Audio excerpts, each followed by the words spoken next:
एक जमाने की बात है। एक छोटे से गांव में अहमद नाम का लड़का रहता था।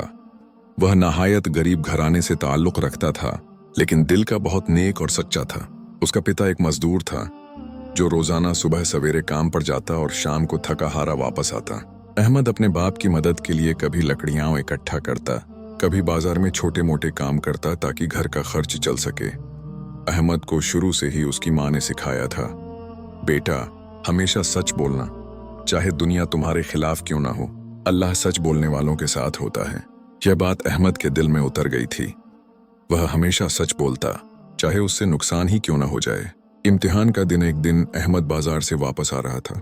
रास्ते में उसे जमीन पर एक छोटी सी थैली नजर आई। जब उसने उठाकर देखी तो उसमें सोने के सिक्के चमक रहे थे। अहमद हैरान हो गया।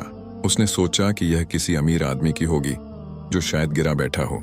गांव के बहुत से बच्चे अगर उसकी जगह होते तो खुशी से कूद कूद कर छुपा लेते और सिक्के अपने पास रख लेते, मगर अहमद के दिल में ईमान की रोशनी थी। उसने खुद से कहा, यह मेरा माल नहीं है, अगर मैंने इसे रख लिया तो यह चोरी होगी और चोरों से अल्लाह नाराज होता है।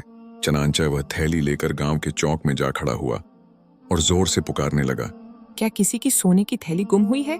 मैंने रास्ते में पाई है।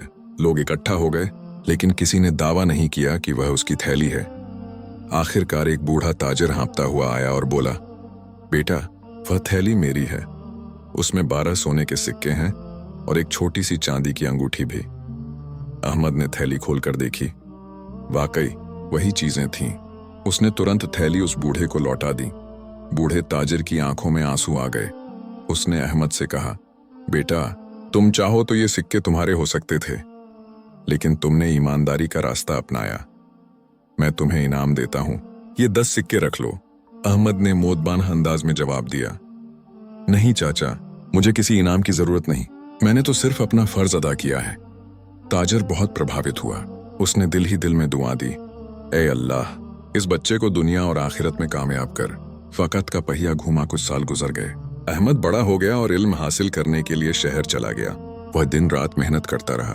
उसकी ईमानदारी और सच्चाई के चर्चे हर जगह होने लगे। जब वह शिक्षा पूरी करके वापस आया तो गांव के लोगों ने उसे काजी जज बना दिया, क्योंकि सब जानते थे कि वह कभी झूठ नहीं बोलता, न किसी का हक मारता है।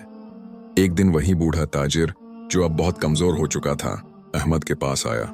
उसने कहा, बेटा मुझे गर्व है कि मैंने उस दिन एक सच्चे इंसान को देखा था और आज वही बच्चा पूरे गांव के लिए इंसाफ का स्तंभ बन चुका है। अहमद ने मुस्कुराकर कहा, यह सब अल्लाह का फजल है चाचा, सच्चाई कभी जाया नहीं जाती।